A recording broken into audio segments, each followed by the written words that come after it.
নমস্কার বন্ধুরা, চৈতালির পাকশালায় তোমাদেরকে স্বাগত। আজকে আমি একেবারে বিনা তেলে আলু রেসিপি তোমাদের সাথে শেয়ার করব। এটাকে তোমরা আলু চচ্চড়িও বলতে পারো। দেখো, এখানে আমি 4টে আলু নিয়ে নিয়েছি।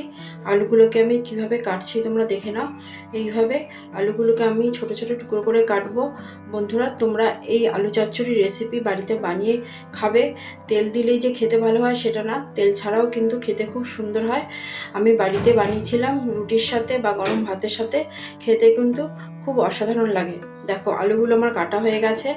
এবার আমি এখানে একটা বড় সাইজের টমেটো একেবারে পাতলা পাতলা করে কুচি করে কেটে নিয়েছি, আর একটা মাঝারি সাইজের পেঁয়াজ একেবারে কুচি কুচি করে কেটে নিয়েছি, আর একটা কাঁচা লঙ্কা নিয়েছি। একেবারে ঝাল হবে না বললেই চলে। এবার দেখো, আমি একটা প্রেশার কুকার নিয়ে নিলাম। প্রেশার কুকারে জল নিয়ে নিয়েছি। জলের সাথে আমি আলুটাকে টুকরো করে কেটে নিয়েছিলাম সেই আলুটা দিয়ে দিলাম। এবার আমি কুচানো পেঁয়াজগুলো দিয়ে দিচ্ছি, এই কাঁচা লঙ্কাটাও দিয়ে দিলাম, এবার টমেটোটাও দিয়ে দিলাম।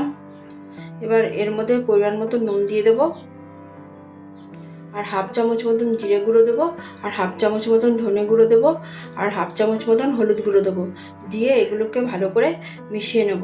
তোমরা বন্ধুরা বাড়িতে বানিয়ে খেও। যাদের গ্যাসের প্রবলেম হয় বা যারা তেল খেতে চাও না, যারা ডায়েট করছো, তারা কিন্তু এইভাবে করে খেতেই পারো। দেখো, এগুলো একসাথে আমি ভালো করে নাড়াচাড়া করে নিলাম। এটা খুব তাড়াতাড়ি বানানো হয়ে যায়, খেতে কিন্তু অসাধারণ লাগে। দেখো, ঢাকনাটা লাগিয়ে দিলাম। এখানে আমি 3টে সিটি দেবো। 3টে সিটি দিলেই আলুটা ভালো করে নরম হয়ে যাবে। দেখো, হয়ে গেছে। এবার আমি এটাকে ভালো করে নাড়াচাড়া করে দেবো। যে আলুগুলো একটু ভেঙে ভেঙে যাবে, তাহলে যেটা একটু ঝোল মতন আছে একটু মাখো মাখো হয়ে যাবে।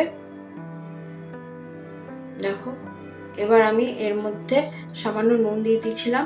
দেখলাম টেস্ট করে নুনটা একটু কম মনে হচ্ছিলো। তারপর ভালো করে নাড়িয়ে চাড়িয়ে নেবো। তোমরা চাইলে চিনি দিতে পারো, তবে আমি এখানে চিনি দিয়ে নিই। টমেটোটার জন্য একটু হালকা টকটক লাগবে খেতে, এই জন্য খেতে কিন্তু খুব ভালো লাগে। আমার রান্নাটা দেখো এরকম হয়েছে। তোমরা বাড়িতে রান্না করে খাবে, খেতে কিন্তু খুব ভালো হয়।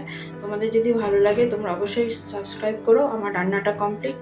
By bye friends, thanks for watching, by.